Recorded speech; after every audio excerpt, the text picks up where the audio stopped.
Hey guys, Scott from Axle Boy. Continuing on with our Off-Roading 101 series. Today's topic, we're going to talk about airing down our tires for the trail, and then we're also going to talk about airing them back up. When we go off-road, we're typically going to reduce the air pressure in our tires. We're going to do this for a couple of reasons. The first reason we're going to air down is because we're going to get more of a surface area to touch the ground. As we reduce the tire pressure, we get much more of a footprint onto the ground. And we also get a softer ride quality with less air pressure. The sidewalls get a little bit softer, so as we hit kind of those bigger boulders and ruts, the tire's going to help soak up some of that. We'll also find that when we're going over some obstacles, that the tire can actually reach out and kind of grab around and just really touch that rock and with so much surface area that we can just crawl right up it without any issue.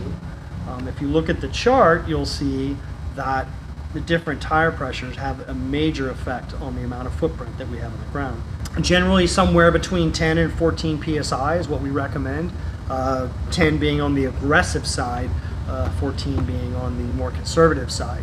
We want to make sure that we don't get down too low, because if we get down too low, we could lose a bead out on the trail.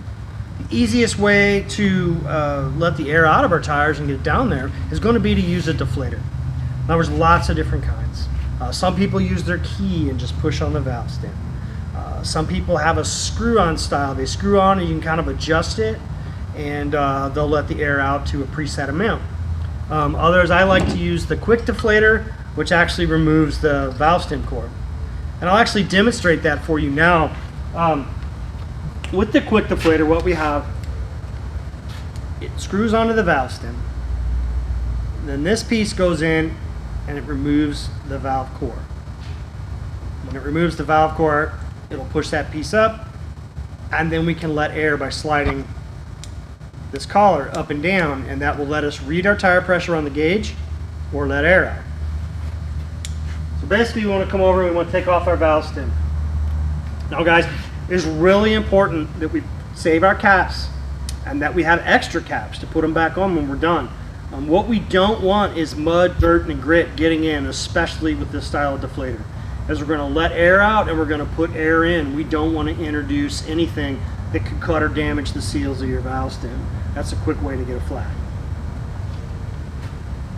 So with the quick deflator, the easy deflator, we're going to thread it on to the valve stem.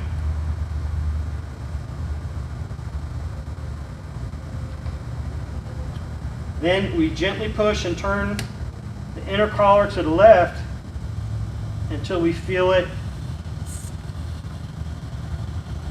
engage the Schrader core, and it'll push up like that. Then we can just slide the collar.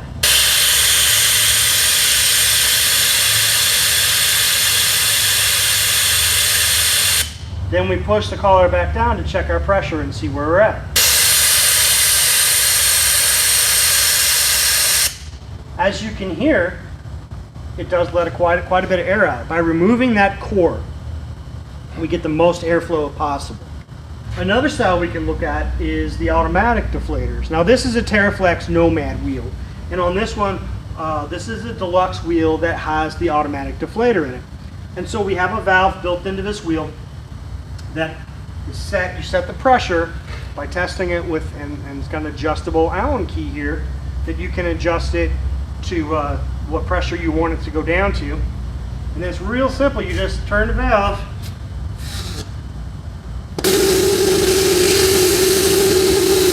and you just let it deflate on its own. It'll stop when it gets down to that preset pressure.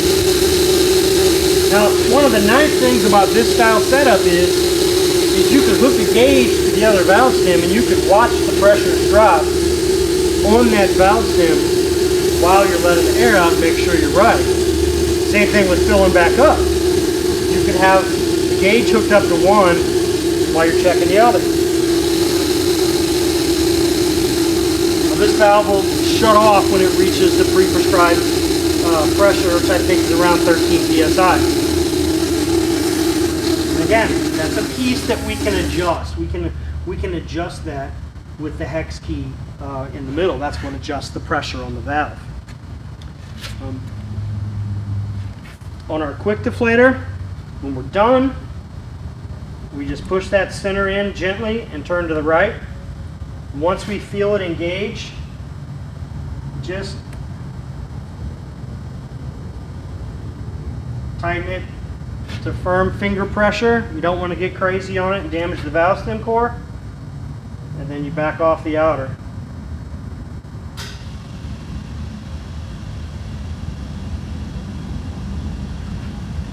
Now don't forget, you're going to want to put your valve stem cap back on to keep any grit on the trail out of there.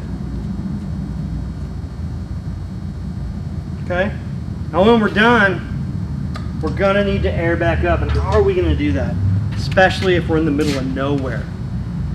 If we're in the middle of nowhere and we need to figure out how to get air back into our tires, we're going to want some sort of an onboard air compressor or an auxiliary air compressor. So to fill our tires back up, we're going to want some sort of a onboard or an auxiliary air compressor. There's lots of different styles we can do. We've got ones that are built in. We've got some that come in a toolbox that you can connect to your battery. Let's take a look at this one. This one is from ARB. Basically, we have this nice toolbox style case, and we have our 12-volt compressor mounted in here with a nice switch, an air coupling. We've got a nice set of heavy-duty cables to hook up to our battery. And we also get our pump-up hose and extension kit. Now this is a really nice one, and this is, you can move this from vehicle to vehicle or take it out of your vehicle and walk 4 or 5 vehicles up the trail and air them up. A nice companion for that is the digital inflator tool. Now with this one, we have a digital readout, and we can adjust how much pressure we're putting in and measure our tire pressure real easy and quick and accurate. This is a really nice addition to add to that. There are also the onboard compressors. Now these are designed, they get permanently mounted into the vehicle. They're usually hidden under the hood or underneath the vehicle. And with one of these, we get a 12-volt compressor. They have a single and a dual compressor, depending on how impatient you are. These mount under the hood or under the vehicle or virtually anywhere, and then you can plumb out external air couplings to get anywhere you want, on the bumper, on the hood, and the wheel well. These will fill up a 35-inch tire from 10 psi to 30 psi in about 3-4 minutes. The upside to this one is that you don't have to worry about loading and making room for it, but you're not going to be able to carry it up to the vehicle in front of you or take it out into your barn or whatever else you may want to have it air accessible versus this kit. Well guys, that's what I've got today on the tires and the airing down and airing back up onboard air systems.